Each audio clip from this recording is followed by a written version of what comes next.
സ്വന്തം ഉമ്മയുടെ കഴുത്തിന് പിടിച്ച് കൊല്ലാൻ ശ്രമിച്ച 9ാം ക്ലാസ്സുകാരന് മരുന്ന് കിട്ടാത്ത സമയത്തെ ഭ്രാന്തായിരുന്നു. സ്വന്തം ഇറച്ചി മുറിക്കും, ആ ചോര കുടിച്ചു നോക്കും. ഇത് വിത്ഡ്രോവൽ സിംറ്റമാണ്. അത് മാനേജ് ചെയ്യാനുള്ള ഒരു ഇഞ്ചക്ഷൻ കൊടുത്തിട്ടുണ്ട്. തൽക്കാലം ഒരു ദിവസം ഒരു 10-24 മണിക്കൂർ നേരത്തിന് അവൻ നോർമലായിരിക്കും. അതിനു മുമ്പ് നിങ്ങൾ കോടതിയിൽ കൊണ്ടുപോയി പ്രൊസീജിയറൊക്കെ കംപ്ലീറ്റ് ചെയ്തോളൂ എന്ന് പറഞ്ഞു. പിറ്റേ ദിവസം രാവിലെ ഞങ്ങൾ വീട്ടിൽ ഓഫീസ് കൊണ്ടുവന്ന് പിറ്റേ ദിവസം രാവിലെ വടകരയ്ക്ക് പുറപ്പെടുകയാണ്. 11 മണിക്ക് വടകര എത്താൻ വേണ്ടിയിട്ട് രാവിലെ പുറപ്പെടുകയാണ്. രാവിലെ അവൻ പ്രഭാത കർമ്മങ്ങൾ ചെയ്തു. ഞാൻ പറഞ്ഞല്ലോ, സാധുവാണ്, പാവാണ്. അവൻ എണീറ്റ് ഇങ്ങനെ പുറത്ത് നോക്കി, ലോക്കപ്പ് നിങ്ങൾ നോക്കുമ്പോൾ ദൂരേക്ക് ഇങ്ങനെ പുറത്തൊരു വാതിൽ ഇങ്ങനെ കാണാം. ആ വാതിൽ കൂടെ പുറത്തേക്ക് കാണാം. ഞാൻ നോക്കുമ്പോൾ ഒരു 3 പേര് നടന്നു വരുന്നുണ്ട്, നിഴല് കണ്ട്. ആ കണ്ട പാടെ ഓൻ പറഞ്ഞു, സാറേ സാറേ ഒന്ന് വാ സാറേ, ഒന്ന് ഇവിടെ വാ സാറേ. എന്തേ സാറേ? ആ വരുന്ന എൻ്റെ ഉമ്മയാണ് സാറേ. അപ്പോൾ ഞങ്ങൾ നോക്കിയപ്പോൾ ആളെന്ന് മനസ്സിലാവണില്ല. ഏതോ 3 പേര് വരുന്നുണ്ട്. അതിലൊരു സ്ത്രീ ഉണ്ടെന്ന് തോന്നണു. ഒരു സ്ത്രീയുടെ ഒരു നിഴല് പോലെ തോന്നുന്നു. ഞങ്ങൾ ചോദിച്ചേടാ, അത് എൻ്റെ ഉമ്മയാണെന്ന് നിനക്ക് എങ്ങനെ അറിയണേ? അതെൻ്റെ ഉമ്മയാണോ? അപ്പോൾ പറയാണ്, സാറേ അതെൻ്റെ ഉമ്മയാണ് സാറേ. എൻ്റെ ഉമ്മനെ കണ്ടാൽ എനിക്കറിയില്ലേ, അതെൻ്റെ ഉമ്മ തന്നെയാണ് സാറേ. സാറേ നിങ്ങൾ ഒരു കാര്യം ചെയ്യോ, നിങ്ങൾ എന്നെ ജയിലിൽ നിന്ന് പുറത്തേക്ക് ആക്കുമോ? അതെന്തേ? എൻ്റെ ഉമ്മ വരുമ്പോഴേ ഞാൻ ഈ ജയിലിനകത്ത് കിടക്കണ എൻ്റെ ഉമ്മനെ കാണിക്കില്ലേ? എൻ്റെ ഉമ്മ കണ്ട എൻ്റെ ഉമ്മക്ക് സങ്കടാവും സാറേ. ഞാൻ പറഞ്ഞത്, അവന് സ്വബോധമുള്ളപ്പോൾ അവന് ഉമ്മയുണ്ട്, ഉപ്പയുണ്ട്, എല്ലാവരും ഉണ്ട്, ഒക്കെ ഉണ്ട്. നമ്മൾ ചോദിച്ചടാ, എൻ്റെ ഉമ്മാക്ക് സങ്കടം ഉണ്ടോ? സാറെ കളിയാക്കല്ലേ സാറേ, എൻ്റെ ഉമ്മാനെ നിങ്ങൾ സങ്കടപ്പെടുത്തല്ലേ, നിങ്ങളുടെ കാല് ഞാൻ പിടിക്കാം, ഒന്ന് തുറന്നതാ, നിങ്ങളെ പറ്റിച്ച് ഓടിപ്പോവില്ല എന്ന് പറഞ്ഞപ്പോൾ ഞങ്ങൾ തുറന്നു കൊടുത്തു. അത് തുറന്നു കൊടുത്തപ്പോൾ ഒരു കൊച്ചുകുട്ടിയെ പോലെ, നമ്മൾ അങ്കണവാടിയിലൊക്കെ രാവിലെ ഫസ്റ്റ് ദിവസം കൊണ്ടാക്കണ മക്കൾ കാണാറില്ലേ? ആ ഫസ്റ്റ് ദിവസം കൊണ്ടാക്കി വൈകുന്നേരം ഫസ്റ്റ് ദിവസം വിടുമ്പോൾ ആദ്യമായിട്ട് വിട്ടുന്ന സന്തോഷ സങ്കടമൊക്കെ ഓടി വന്ന് അമ്മയുടെ ഒക്കത്തേക്ക് ഇങ്ങനെ, ഉമ്മാൻ്റെ ഒക്കത്തേക്ക് ചാടി കയറി ഇങ്ങനെ തുരുതുര മുത്തം കൊടുക്കണ കുഞ്ഞു മക്കളെ നമ്മൾ കാണുന്നു. അതുപോലെ ഈ 22 വയസ്സുള്ള യുവാവ് ഈ ഉമ്മയെ കണ്ടപ്പോൾ കെട്ടിപ്പിടിച്ച് കരയാണ്. കരഞ്ഞുകൊണ്ട് അവൻ പറയുന്ന വാക്കുകൾ ഞങ്ങളുടെ ഹൃദയത്തിൽ ഇങ്ങനെ കിടക്കുകയാണ് ഇപ്പോഴും. അവൻ പറയാണ്, ഉമ്മ ഈ നശിച്ച മരുന്നിൽ ഞാൻ അകപ്പെട്ടു പോയി, എനിക്കിതില്ലാതെ ജീവിക്കാൻ വയ്യ ഉമ്മ, ഞാൻ എന്താ ചെയ്യേണ്ട ഉമ്മ, നമുക്ക് മരിക്കും ഉമ്മ. ഉമ്മയോട് പറയാ, ഉമ്മയ്ക്കും മകനും നിസ്സഹായാവസ്ഥയാണ്. എന്നിട്ട് പറയാ, നമുക്ക് മരിക്കും ഉമ്മ, എനിക്കിതില്ലാതെ ജീവിക്കാൻ വയ്യ. അതിനിടയ്ക്ക് അവൻ പറഞ്ഞു, നമ്മുടെ ഇക്കാക്കയോ പോയി, ഇപ്പൊ ഞാനും ഇതിൽ പെട്ടല്ലോ ഉമ്മ. അപ്പൊ ഞങ്ങൾ ചോദിച്ചത് ഇക്കാക്കയുടെ കാര്യം. അപ്പോഴാണ് അവൻ ആ കഥ പറയുന്നത്. ഇവിടെ ഇരിക്കുന്ന മുതിർന്ന ആൾക്കാർക്ക് അറിയാം, നമ്മൾ അറിയുന്നൊരു സ്ഥലത്ത് ഒരു അജ്ഞാത ശവശരീരം, ഒരു യുവാവ് മരിച്ചു കിടക്കുകയാണ്. പോലീസ് വന്ന് ആ ഡെഡ് ബോഡി എടുത്ത് ആ ശരീരം പരിശോധിക്കുമ്പോൾ ഇൻക്വസ്റ്റ് നടത്തും. ഈ മുടിയിഴയിലൂടെയൊക്കെ വിരലൊടിച്ച് പരിശോധിക്കും, ആരെയും അടിച്ചു കൊന്നതാണോ, തലയിൽ മുറിവുണ്ടോ എന്നൊക്കെ ഇങ്ങനെ നോക്കും. അങ്ങനെ ശരീരം മൊത്തം പരിശോധിക്കുമ്പോൾ പോലീസ് കണ്ട പ്രത്യേകത, ഇവൻ്റെ ശരീരം മൊത്തം ബ്ലേഡ് കൊണ്ട് മുറിച്ചിട്ടിരിക്കുന്നു. അതായത് ഈ മരിച്ചു കിടന്ന ആളും ലഹരിക്ക് അടിമയാണ്. ഇന്നത്തെ മുറിവ്, മുൻപത്തെ മുറിവ്, ഉണങ്ങിയ മുറിവ്, ഉണങ്ങാത്ത മുറിവൊക്കെ ഉണ്ട്. പിന്നെ കണ്ടത് ഈ ജോയിൻസിലൊക്കെ, ഈ ഞരമ്പ് കിട്ടുന്ന ഭാഗത്തൊക്കെ കുറെ കുത്തുകൾ, ഡോട്ട്സ്, അതായത് ഈ മയക്കുമരുന്ന് സിറിഞ്ചിലാക്കി കുത്തി അടയാളങ്ങൾ. ആ മരിച്ച അന്ന് അവന് മരുന്ന് കിട്ടി, കുത്തിക്കയറ്റാനുള്ള മരുന്ന് കിട്ടി. പക്ഷെ എത്ര വലിച്ചു മുറുക്കി കെട്ടിയിട്ടും ഈ ഞരമ്പ് പുറത്തേക്ക് വരുന്നില്ല. കുറെ മുറുക്കി കെട്ടി, പക്ഷെ ഞരമ്പ് വരുന്നില്ല. പക്ഷെ ഈ മരുന്ന് കയ്യിലുണ്ട്, ഈ സുഖം കിട്ടണം, ഈ സുഖം കുത്തിക്കയറ്റണം, ഇത് കുത്തിക്കയറ്റിയേ പറ്റൂ. പക്ഷെ ഞരമ്പ് കിട്ടുന്നില്ല. ആ ഞരമ്പ് കിട്ടാതെ വന്നപ്പോ കൊച്ചു കുട്ടികളൊക്കെ ഇവിടെ ഉണ്ട്, പറയാൻ മടിയുണ്ട്, എന്നാൽ പോലും പറയാണ്. ആ ഞരമ്പ് കിട്ടാതെ വന്നപ്പോ അവസാനത്തെ ഡോസ്, ആ മയക്കുമരുന്ന് അവന്റെ ജനനേന്ദ്രിയത്തിൽ, അവന്റെ മൂത്രക്കൊടി വളച്ചു പിടിച്ച് അതിൽ അടിച്ചു കയറ്റിയാണ്. ആ അടിച്ചു കയറ്റിയ ആ നിമിഷം അവിടെ വെച്ച് അപ്പോ അവൻ മരിച്ചു. ആ മരിച്ചു കിടന്ന ആ യുവാവിന്റെ നേരെ അനിയനെയാണ്, അതായത് ഈ ഉമ്മയുടെ, ആ വന്ന ഉമ്മയുടെ മൂത്ത മകനെയാണ് ഞങ്ങള്, ആ മൂത്ത മകനാണ് ആ മരിച്ചു കിടക്കണേ. അവർ രണ്ടാമത്തെ മകനെയാണ് അതേ മയക്കുമരുന്നായിട്ട് ഞങ്ങൾ പിടിക്കണേ. ഓർക്കുക, ആ മൂത്ത മകൻ മരിച്ച് ആ കബറടക്കം കഴിഞ്ഞ് ഉസ്താദുമാരൊക്കെ മടങ്ങിപ്പോയി.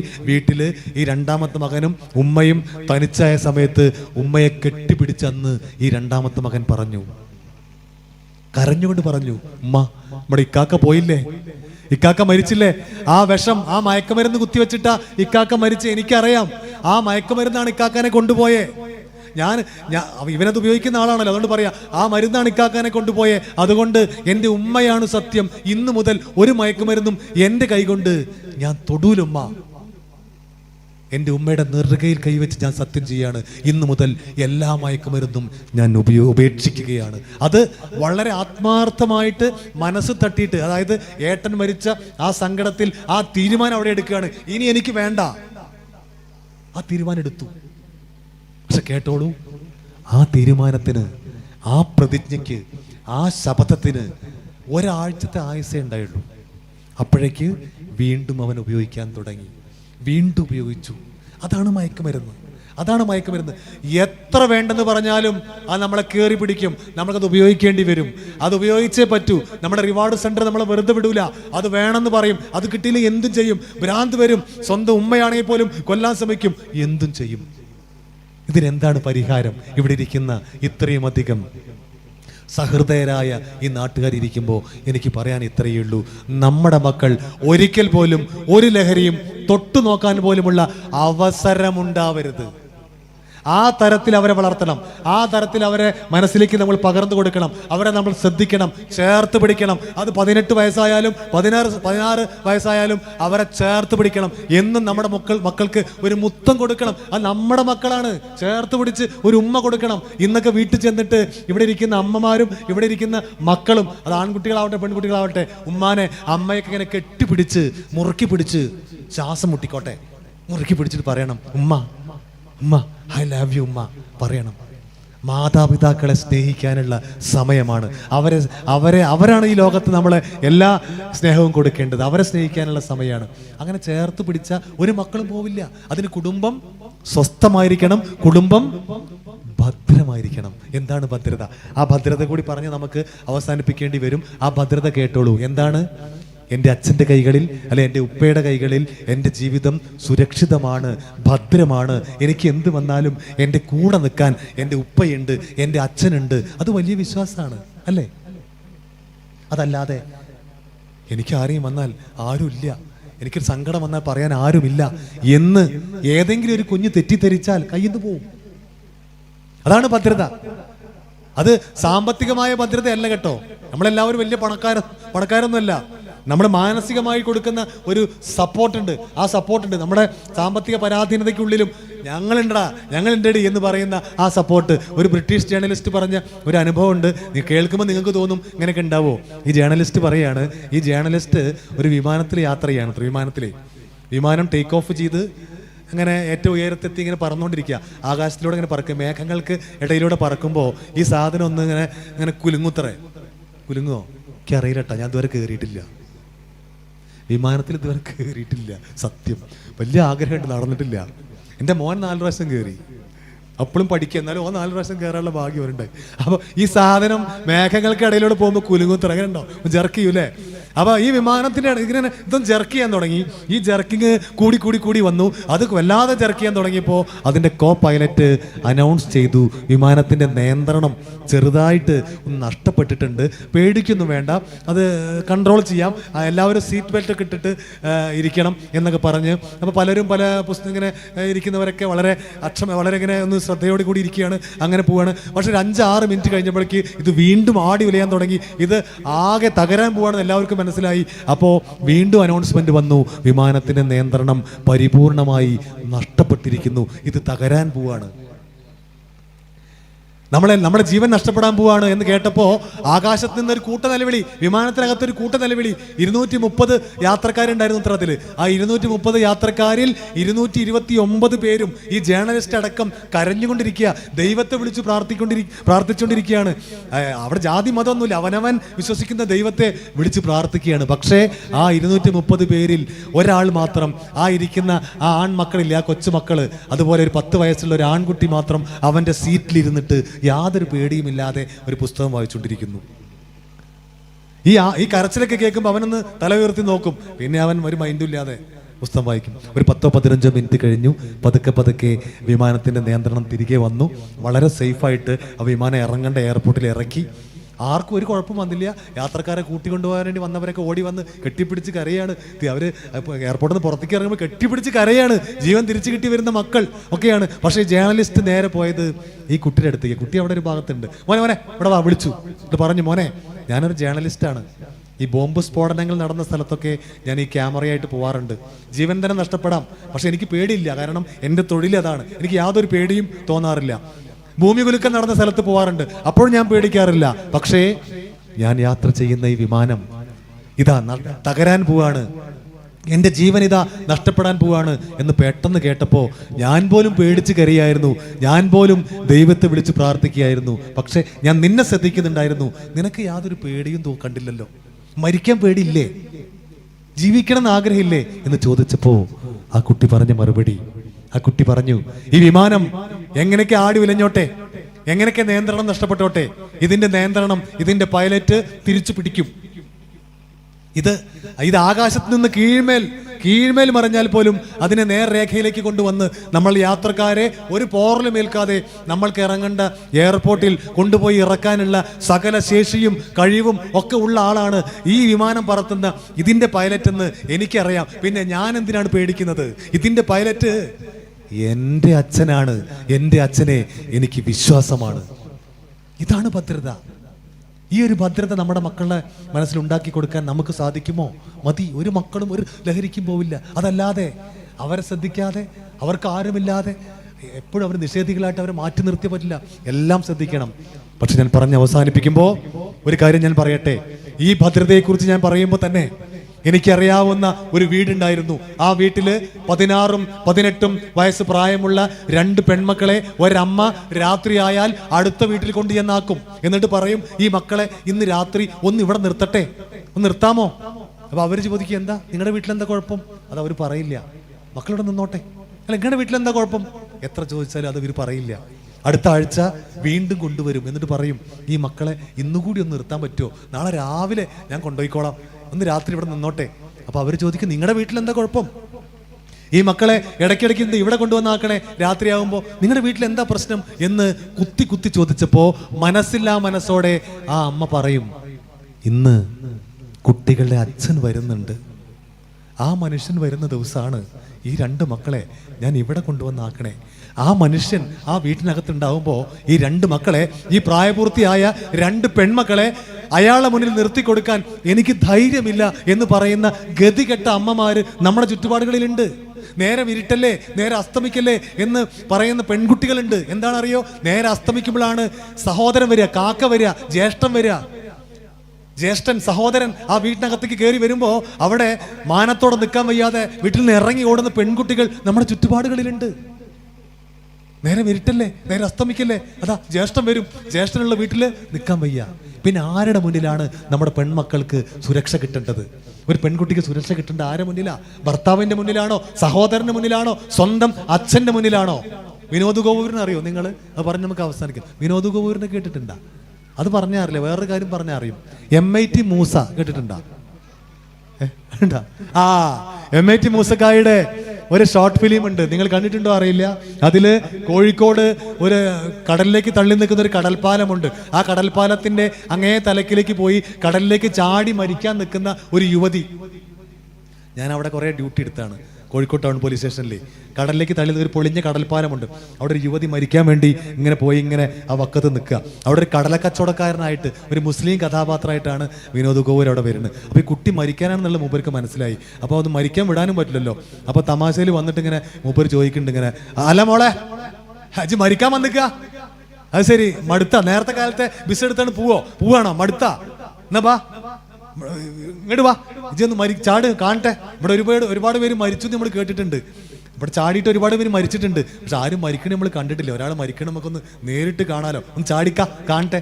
അത് ചാടാൻ വേണ്ടിയിട്ടല്ല, മെല്ലെ തിരിച്ചുകൊണ്ടുള്ള പരിപാടിയാണ്. പക്ഷെ ഈ കുട്ടി മനസ്സുമെടുത്തിട്ട് ആത്മഹത്യ ചെയ്യാൻ വേണ്ടി വന്നതാണ്. കുട്ടി രൂക്ഷമായിട്ട് നോക്കും. 1 മിനിറ്റ് കഴിഞ്ഞപ്പോൾ പറയും, മോളെ ആ മൂലക്കെന്ന് ചാടണ്ട, അങ്ങോട്ട് പോരെ, ഈ മൂലക്കെന്ന് ചാടിക്കോ. ആ മൂലക്കെന്ന് ചാടി എന്താ കുഴപ്പമെന്നറിയോ? ആ വെള്ളത്തിന്റെ അടിയിൽ ഒരു ഇരുമ്പിന്റെ കുറ്റി ഇങ്ങനെ കുത്തനെ നിൽക്കുന്നുണ്ട്. അത് അണക്കറിയില്ല, അത് വെള്ളത്തിന്റെ ഉള്ളിലാണ്. നമ്മളിവിടെ ജനിച്ചു വളർന്ന ആൾ, നമുക്കറിയാം. ഇത് ചാടിയ നേരെ എൻ്റെ തല പോയിട്ട് ആ കുറ്റിമ ഒറ്റ അടിയനടിക്കും. തല പിളർന്നാണ് പോകും. ഒറ്റ സെക്കൻഡ് കൊണ്ട് തല 2 പീസാവും. അല്ല, ഇജ്ജ് മരിക്കാൻ വേണ്ടി ചാടുകയാണല്ലോ അല്ലേ? കണക്ക് കുഴപ്പമില്ലല്ലോ അല്ലേ? പക്ഷെ അത് പോസ്റ്റ്മോർട്ടം ചെയ്യണ ദിവാകരൻ സാർ ഈ 2 തലയും വെച്ചിട്ട് ബുദ്ധിമുട്ടുണ്ടല്ലോ. പക്ഷെ ഈ തമാശയും ഏറ്റെടുക്കാനുള്ള മാനസികാവസ്ഥയിലല്ല ആ കുട്ടി. വീണ്ടും രൂക്ഷമായിട്ട് നോക്കും.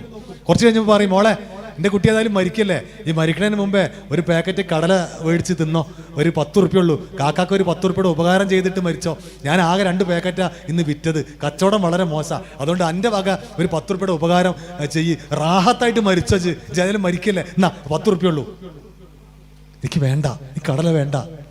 ഒരു 5 മിനിറ്റ് കഴിഞ്ഞപ്പോൾ ഇയാൾ പറയും, മോളെ എൻ്റെ കുട്ടി ഏതായാലും മരിക്കല്ലേ, ഒരു പാക്കറ്റ് കടല വെച്ചോ, കാക്കാക്ക് പൈസ വേണ്ട, എൻ്റെ കുട്ടി മരിക്കുമ്പോൾ കാക്ക ഫ്രീ ആയിട്ട് തരാം, എൻ്റെ കുട്ടി മരിക്കുമ്പോൾ വെറും വയറുമായിട്ട് മരിക്കണ്ട, വയറിനകത്തൊന്നും ഇല്ലാതെ എൻ്റെ കുട്ടി മരിക്കണ്ട, എന്നാ വെച്ചോ എന്ന് പറഞ്ഞപ്പോൾ ആ യുവതിയുടെ, ആ കുട്ടിയുടെ മുഖം മാറി. ആ കുട്ടി തിരിഞ്ഞിട്ട് അയാളോട് ചോദിക്കുന്നൊരു ചോദ്യമുണ്ട്, നിങ്ങളോട് ആരാ പറഞ്ഞേ? നിങ്ങളോട് ആരാ പറഞ്ഞേ എൻ്റെ വയറിനകത്തൊന്നുമില്ല, ആരുമില്ല എന്ന്? നിങ്ങളോട് ആരെങ്കിലും പറഞ്ഞോ?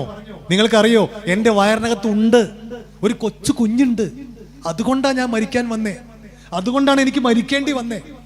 അപ്പോഴും വീണ്ടും വിചാരമില്ലാതെ, നേരത്തെ ബഹുമാനപ്പെട്ട SI സാർ പറഞ്ഞ പോലെ മൊബൈൽ ഫോണിലൂടെ പല ചതിയിലും പെട്ട് അവസാനം ആത്മഹത്യയിലേക്ക് എത്തുന്ന എത്രയോ സന്ദർഭങ്ങളുണ്ട്.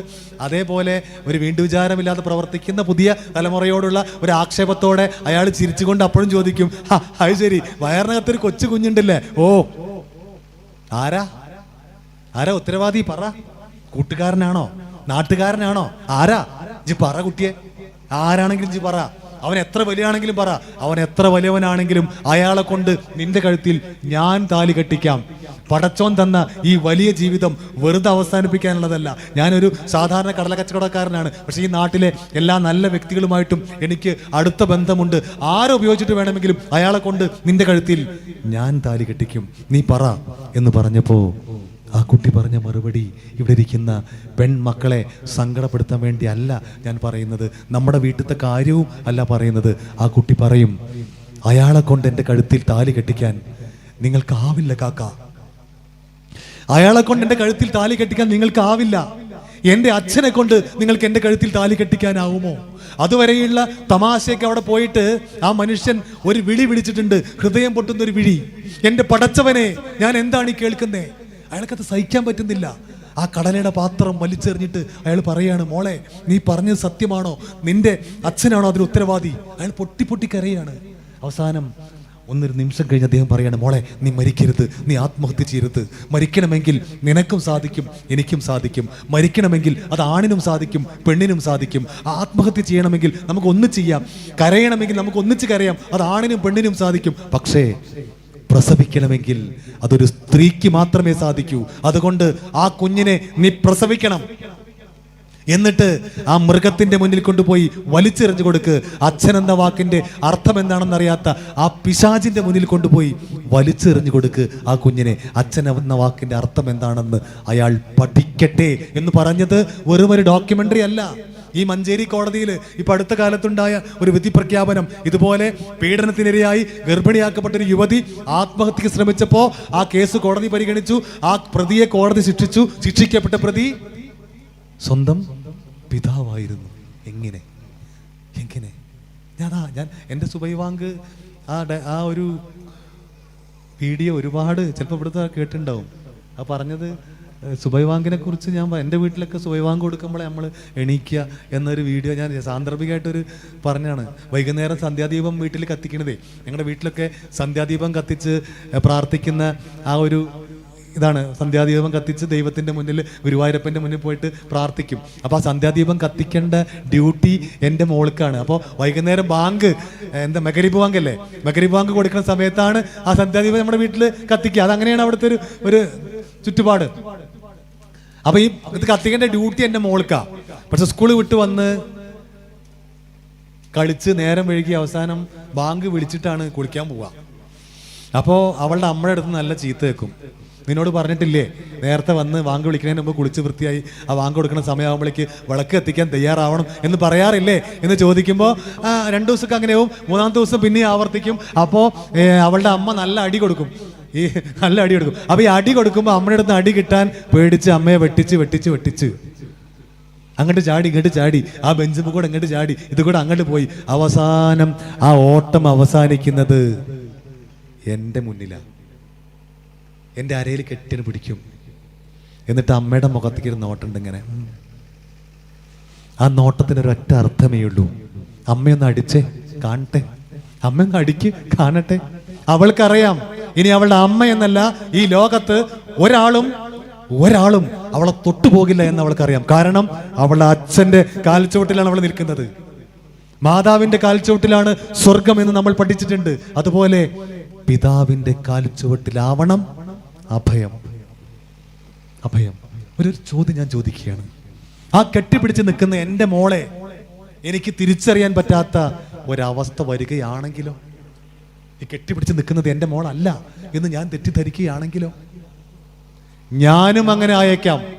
ലഹരിക്ക് അടിമപ്പെട്ടാൽ യാതൊരു സംശയമില്ല, ഈ പറയുന്ന ലഹരിക്കെതിരെ വാതോരാതെ നിങ്ങളുടെ മുന്നിൽ സംസാരിച്ച ഈ ഞാനും അങ്ങനെ ആയേക്കാം. എൻ്റെ മോളെ പോലും തിരിച്ചറിയാൻ പറ്റാത്ത ഒരു മൃഗമായി മാറാൻ അധിക സമയം വേണ്ട.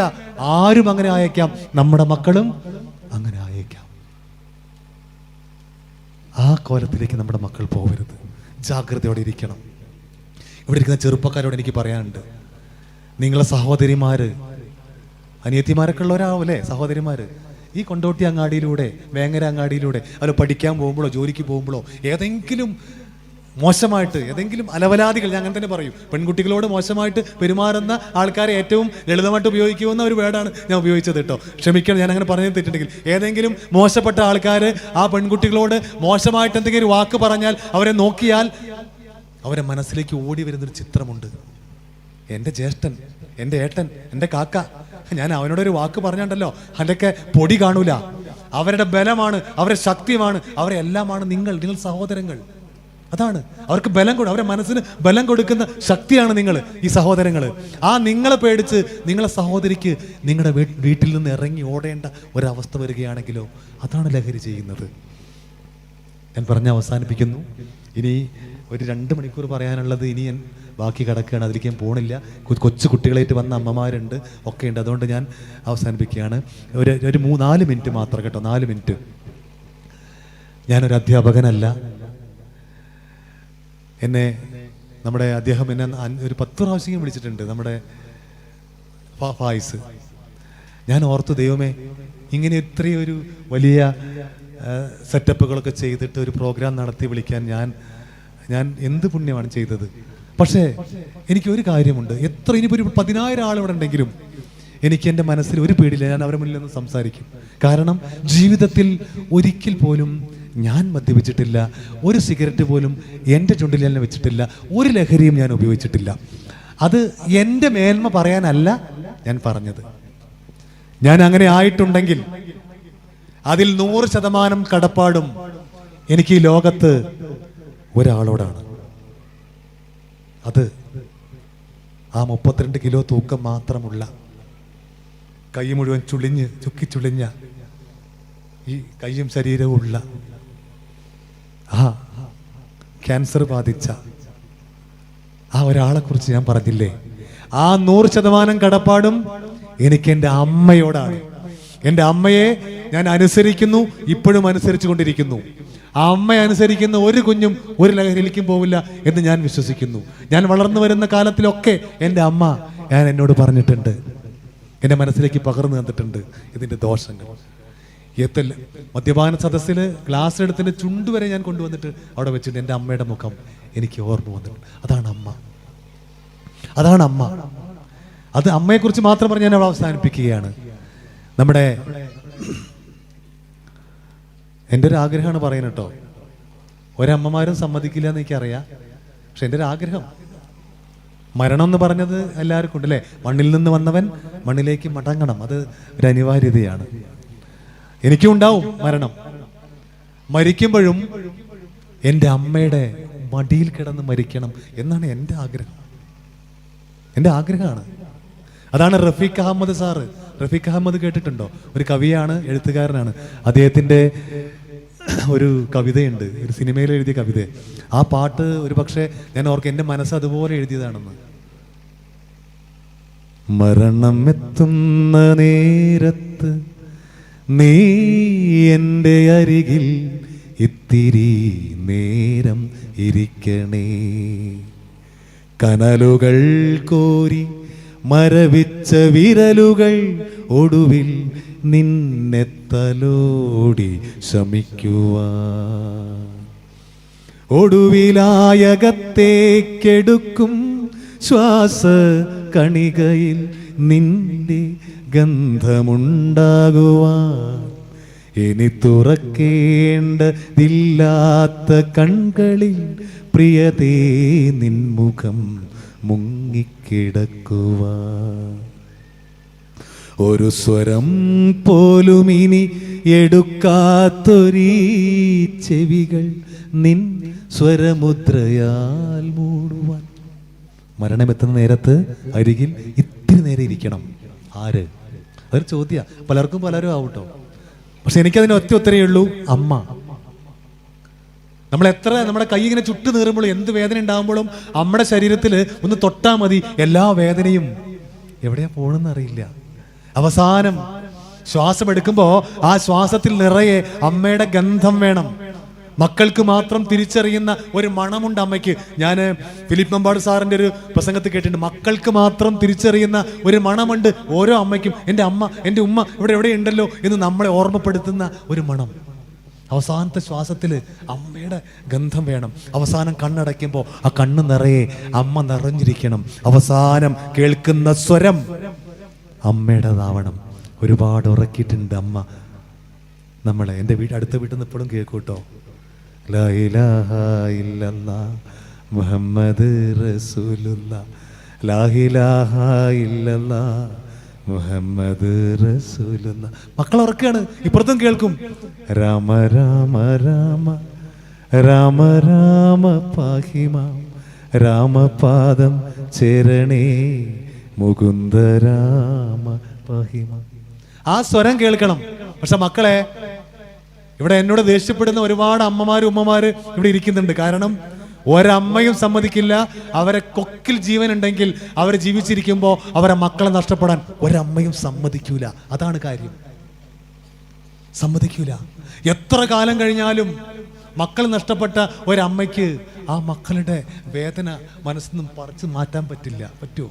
ഞാൻ പറഞ്ഞല്ലോ, 52 കൊല്ലം മുമ്പ് മരിച്ചുപോയ എൻ്റെ ഏട്ടൻ്റെ 52 കൊല്ലം മുമ്പ് മരിച്ചുപോയ എൻ്റെ ഏട്ടൻ്റെ ഒരു ഷർട്ട് ഇപ്പോഴും എൻ്റെ അമ്മയുടെ ബെഡിൻ്റെ അടിയിൽ കാത്തു സൂക്ഷിക്കുന്നുണ്ട്. വിഷുവിന് വിഷ്കൈ നേട്ടം തരുമ്പോൾ രാവിലെ ആ വിഷ്കൈ നേട്ടം തരാൻ ഞങ്ങൾ അമ്മയുടെ അടുത്ത് വാങ്ങാൻ വേണ്ടി പുലർച്ചെ പോയി നിൽക്കുമ്പോൾ ആദ്യം 100 രൂപ നോട്ടെടുത്ത് ആ ഷർട്ടിൻ്റെ പോക്കറ്റിൽ വെച്ച് കൊടുത്തിട്ടാണ് എൻ്റെ അമ്മ ഞങ്ങൾക്ക് വിഷ്കൈ നോട്ടം തരിക. 52 കൊല്ലം മുമ്പ് മരിച്ചു പോയതാ. അതാണ് അമ്മ. ജപ്പാനിൽ വലിയൊരു ഭൂകമ്പം, ഞാൻ 3 മിനിറ്റ് കൊണ്ട് അവസാനിപ്പിക്കാം കേട്ടോ. ജപ്പാനിൽ വലിയൊരു ഭൂകമ്പം നടന്നു. ഒരുപാട് കെട്ടിടങ്ങൾ നിലം പൊത്തി, ഒരുപാട് പേര് മരിച്ചു. അവിടെ പോലീസും പട്ടാളവും ഓടി നടന്ന് രക്ഷാപ്രവർത്തനം നടത്തുകയാണ്. നമ്മളൊക്കെ വായിച്ചിട്ടുണ്ട് ആ ഒരു വലിയ ഭൂകമ്പത്തെക്കുറിച്ച്. ഒരുപാട് പേര് മരിച്ചു. പോലീസും പട്ടാളവും ഓടി നടന്ന് രക്ഷാപ്രവർത്തനം നടത്തുകയാണ്. ആദ്യത്തെ രക്ഷാപ്രവർത്തനം എന്ന് പറയുന്നത് മരിച്ചവരെ പെട്ടെന്ന് എടുത്തുകൊണ്ടുപോയി സംസ്കരിക്കുക എന്നതായിരുന്നില്ല.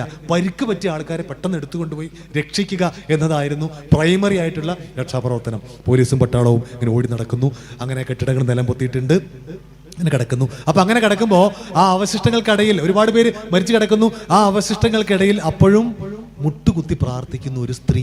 നമ്മൾ നിസ്കരിക്കൂലേ, അതുപോലെ ഒരു സ്ത്രീ ഇങ്ങനെ മുട്ടുകുത്തി നിസ്കരിക്കുക, അങ്ങോട്ട് തിരിഞ്ഞു കിടക്കുക. അപ്പോൾ ഇവർ കരുതി, അയ്യോ ഇവരിപ്പോഴും പ്രാർത്ഥിക്കുകയാണല്ലോ, പരിക്ക് പറ്റാത്ത ആരും ഇവിടെ ഇല്ല, അവർക്ക് എന്തോ പരിക്കുണ്ട്, എന്നിട്ട് അവർ പ്രാർത്ഥിക്കുകയാണ് ഈ സമയത്ത്, അവർ രക്ഷിക്കണം എന്ന് കരുതിയിട്ട് ഈ സ്ത്രീയെ പോയിട്ട് പെട്ടെന്ന് ഇങ്ങനെ എടുക്കാൻ വേണ്ടി പിടിക്കും.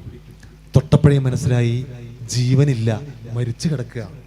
ഓ, മരിച്ചവരെ നോക്കാനുള്ള സമയമല്ല, ഇട്ടേച്ച് പോരെ എന്ന് പറഞ്ഞ് അവർ രക്ഷാപ്രവർത്തകർ ഇട്ടേച്ച് പോകും. പക്ഷെ ഇങ്ങനെ പോകുമ്പോഴും നടന്നു പോകുമ്പോഴും ഒരാളിങ്ങനെ തിരിഞ്ഞു നോക്കുന്നുണ്ട്, ഇവരെന്താ ഇങ്ങനെ കിടക്കുന്നേ, ഇവിടെ കിടക്കുന്ന ശവശരീരങ്ങളെല്ലാം ഇങ്ങനെയല്ലല്ലോ കിടക്കുന്നേ, അതിനെന്തൊരു പ്രത്യേകത ഉണ്ടല്ലോ, അത് നോക്കണമല്ലോ എന്ന് കരുതി വീണ്ടും തിരിച്ചു വന്ന് ഈ സ്ത്രീയെ എടുത്ത് നിവർത്തി കിടത്തിയപ്പോഴാണ് കാണുന്നത് വലിയൊരു സ്ലാബ്. ഈ ബിൽഡിങ്ങിൻ്റെ കെട്ടിടം കോൺക്രീറ്റ് പൊട്ടിച്ചാടി വലിയൊരു സ്ലാബ് തലയുടെ പക്കത്തോടെ തട്ടിപ്പോയി, തലയുടെ പകുതി ഭാഗം അടർന്നു പോയിരിക്കുന്നു, തലച്ചോറ് ചിതറിപ്പോയിരിക്കുന്നു. പക്ഷെ അങ്ങോട്ട് തിരിഞ്ഞ് കിടക്കുക. പക്ഷെ അങ്ങനെ കിടക്കുമ്പോഴും അവർ മാറോട് ചേർത്ത് നെഞ്ചോട് ചേർത്ത് എന്തോ ഒരു സാധനം ഇങ്ങനെ മുറുകെ പിടിച്ചിട്ടുണ്ട്. ഈ സ്ലാബ് വന്ന് വീണപ്പോഴും ഈ പിടി വിട്ടിട്ടില്ല. അതുകൊണ്ടാണ് അവർ കൈ കുത്തി ഇങ്ങനെ വീണത്, നിസ്കരിക്കുന്ന പോലെ വീണത്. ഇവിടെ എന്തോ ഒരു സാധനം അപ്പൊ ഈ കൈ മാറ്റിയിട്ട് ഈ സാധനം എന്താണെന്ന് നോക്കാൻ വേണ്ടി പുറത്തെടുത്ത് നോക്കിയപ്പോൾ ഒരു കമ്പിളിപ്പതപ്പിൽ പൊതിഞ്ഞ് എന്തോ ഒന്ന്. ആ കമ്പിളിപ്പതപ്പ് നിവർത്തി നോക്കിയപ്പോഴാണ് കാണുന്നത് അതിനകത്ത് 1-2 മാസം മാത്രം പ്രായമുള്ള ഒരു ആൺകുഞ്ഞ്. അവനൊന്നും സംഭവിച്ചിട്ടില്ല, അവിടെ നടന്ന കോലാഹലങ്ങളൊന്നും അവൻ അറിയില്ല, അവൻ താമസിച്ച കെട്ടിടം നിലം പൊത്തിയത് അവൻ അറിയില്ല.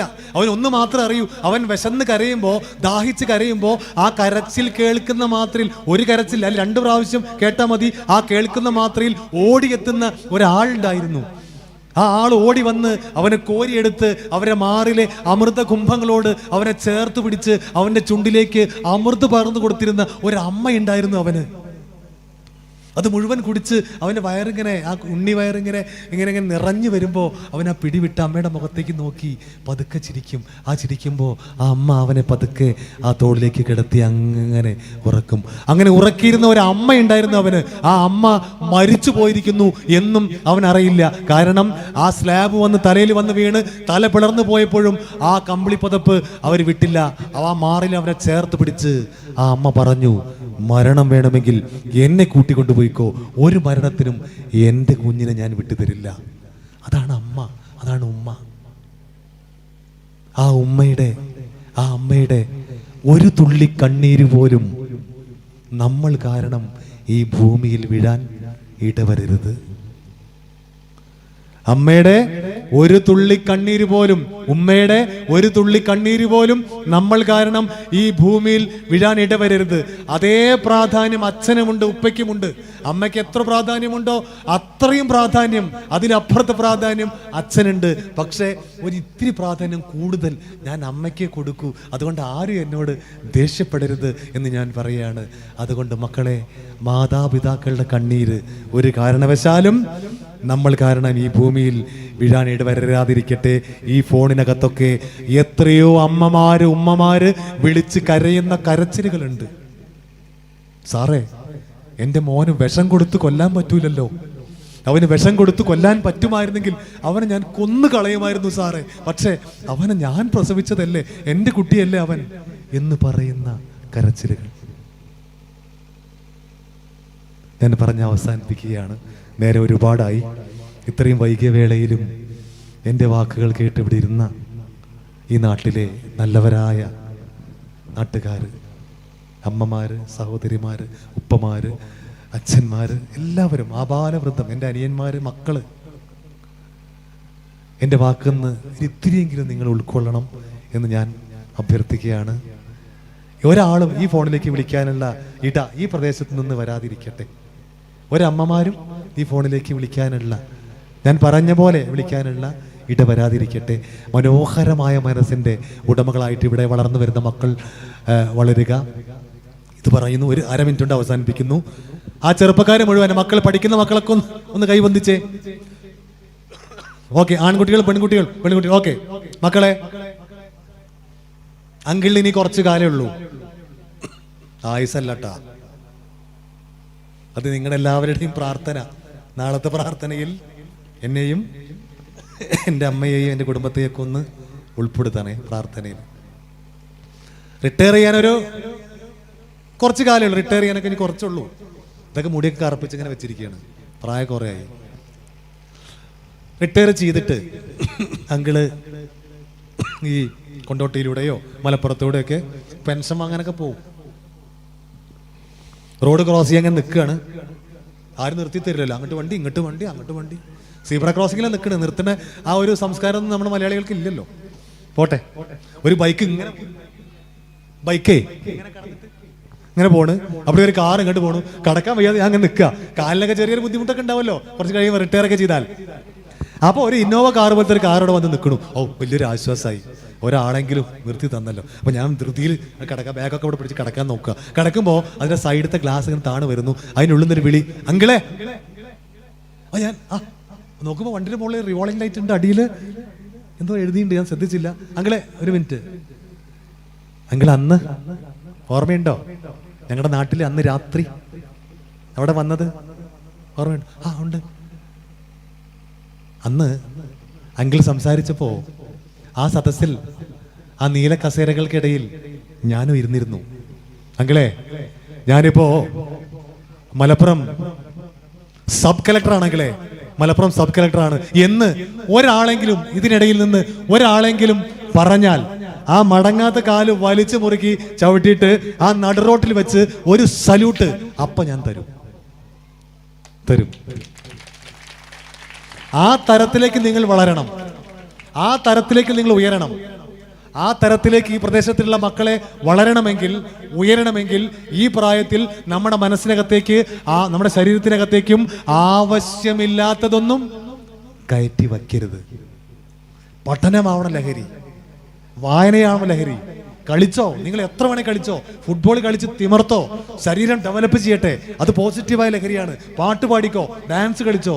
അതിനപ്പുറത്ത് മോശമായ മറ്റുള്ള ലഹരികൾ നമ്മുടെ ശരീരത്തിലേക്ക് ഏറ്റെടുക്കരുത്. ഇപ്പോഴും ഞാൻ പറഞ്ഞല്ലോ, നേരത്തെ വന്ന അഖിൽ സാറ്, ഞാൻ എൻ്റെ ഓഫീസിലേക്ക് കയറി വരുമ്പോൾ 26 വയസ്സുള്ള അഖിൽ സാറ് ചെറുപ്പക്കാരൻ അവിടെ ഇരിക്കുമ്പോൾ, ആ ചെറുപ്പക്കാരനെ 26 കൊല്ലം അദ്ദേഹത്തിൻ്റെ ആ വയസ്സിൻ്റെ അതേ സർവീസുള്ള ഞാൻ, നിങ്ങൾ കേട്ടോ, അദ്ദേഹത്തിൻ്റെ വയസ്സിൻ്റെ അതേ സർവീസുള്ള ഞാൻ രാവിലെ കയറി ചെല്ലുമ്പോൾ അദ്ദേഹം ഇരിക്കുന്നുണ്ടെങ്കിൽ അവിടെ വലിച്ചു മുറുകി ഇങ്ങനെ ചവിട്ടി ഒരു സല്യൂട്ട് കൊടുത്തിട്ടാണ് ഞാൻ അകത്തേക്ക് കയറി പോണേ. ആ സല്യൂട്ട് സ്വീകരിക്കുന്ന പദവിയിൽ അദ്ദേഹം എത്തിയത് അദ്ദേഹത്തിൻ്റെ ലഹരി പഠനമായതുകൊണ്ടാണ്, വായനയായതുകൊണ്ടാണ്. അതാണ് നമ്മുടെ ജീവിതത്തിലെ ഏറ്റവും വലിയ വിജയം എന്ന് പറയുന്നത്. ആ തരത്തിലേക്ക് ഒരു കുഞ്ഞല്ല, ഇവിടെ ഇരിക്കുന്ന മുഴുവൻ മക്കളും, ആൺകുട്ടി പെൺകുട്ടികൾ ഭേദമില്ലാതെ എല്ലാവരും നല്ല നല്ല സ്ഥാനങ്ങളിൽ, പദവികളിൽ എത്തട്ടെ. നമ്മൾ അറിയപ്പെടുന്ന, ഈ പ്രദേശം അറിയപ്പെടുന്ന ആൾക്കാരാക്കി മാറ്റാൻ ഇവിടുത്തെ മക്കൾക്ക് സാധിക്കട്ടെ എന്ന് മാത്രം ആഗ്രഹിച്ചുകൊണ്ട് തൽക്കാലം ഞാൻ നിർത്തുന്നു. നന്ദി.